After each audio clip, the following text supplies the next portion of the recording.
여러분, 미국에서 벌어지는 스테이블 코인 이자 논쟁 잘 알고 계시죠? 알고 계신 것처럼 클래리티 법안 통과의 중요한 쟁점입니다. 예금, 국채, 결제 인프라가 동시에 얽혀 있기도 하고요. 오늘 각 주체들의 속마음을 쉽게 설명해 보겠습니다. 겉으로는 금융 안정성과 혁신의 충돌입니다. 하지만 속을 보면 예금 쟁탈전입니다. 은행의 자금 조달 구조가 걸려 있습니다. 그래서 이렇게 민감합니다. 스테이블 코인은 달러와 1대1로 연동됩니다. 대표적으로 서클에 USDC가 있습니다. 발행사는 달러를 받아 국채에 투자합니다. 이 구조에서 모든 논쟁이 시작됩니다. 만약 국채 금리가 5%라면 발행사는 이자를 받습니다. 그럼 질문이 생깁니다. 그 이자를 사용자에게 나눠주면 안 되나? 바로 여기서 전쟁이 시작됩니다. 이자를 주는 순간 스테이블 코인은 예금처럼 보입니다. 예금처럼 보이면 JP모건과 같은 은행의 영역입니다. 이게 핵심 충돌 지점입니다. 이건 기술 논쟁이 아닙니다. 은행의 기본 모델은 간단합니다. 낮은 금리로 예금을 모읍니다. 그 돈을 대출하거나 운용합니다. 금리 차이가 수익입니다. 이 구조를 프랙셔널 리저브 뱅킹이라 부릅니다. 예금이 기반입니다.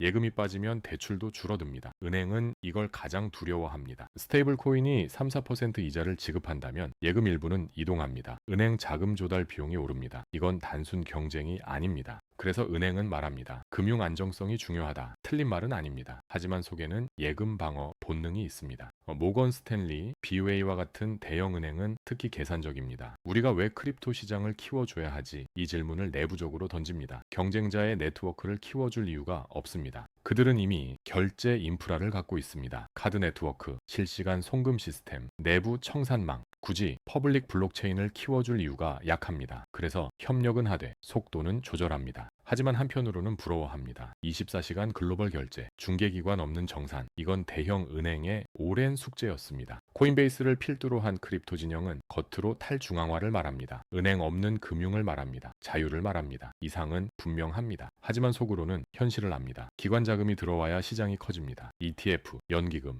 자산운용사 자금, 이게 들어와야 변동성이 줄어듭니다. 그래서 은행을 비판하면서도 은행 자본을 원합니다. 이 모순이 지금의 공존 구조를 만듭니다. 또 하나의 감정이 있습니다. 은행은 기득권이라는 인식입니다. 2008년 이후 누적된 불신이 있습니다. 이 정서도 무시할 수 없습니다. 결국 크립토의 속마음은 이겁니다. 제도권 자금은 필요하다. 하지만 통제당하고 싶진 않다. 이 줄타기가 계속됩니다. 여기서 등장한 것이 지니어스 액트입니다. 이 법은 서클과 같은 스테이블 코인 발행자의 직접 이자 지급을 금지합니다. 보유만으로 이자가 붙는 구조를 막았습니다. 핵심은 예금 대체 차단입니다. 정책 논리는 명확합니다. 스테이블 코인은 결제 수단이다. 투자 상품이 아니다. 안정성이 우선이다. 하지만 구조적으로 보면 은행 방어선이 구축된 겁니다. 이건 완전 금지가 아니라 기능 제한입니다. 흥미로운 건 이 조항이 발행자 직접 지급만 막았다는 점입니다. 여기엔 전략적 여지가 남습니다. 다음 국면을 위한 공간입니다. 즉 이자 자체를 완전히 없앤 건 아닙니다. 발행자는 못하지만 스테이블 코인 거래소에서는 다른 형태로 제공이 가능합니다. 이 지점에서 시장 참여자는 느낍니다. 패배가 아니라 협상이네. 그렇습니다. 완전한 봉쇄는 아니었습니다. 다음 단계가 클래리티 액트입니다. 암호자산 전체 규제 구조를 정리하려는 법안입니다. 거래소, 토큰 분류, 감독 체계를 다룹니다. 시장의 판을 정리하려는 시도입니다. 이 법안은 현재 정치적 교착 상태를 겪었습니다. 핵심 쟁점 중 하나가 코인베이스와 같은 거래소가 진행 중인 스테이블 코인 리워드 문제였습니다. 은행의 반발이 컸습니다. 여기서 정치가 등장합니다. 도널드 트럼프는 공개적으로 암호자산 규제 명확화를 촉구했습니다. 지연을 비판했습니다. 그의 메시지는 단순 친크립토가 아닙니다. 미국은 국채 발행 압박을 받고 있습니다. 스테이블 코인 발행사는 대규모 국채 매수자입니다. 이 점을 간과하면 안 됩니다.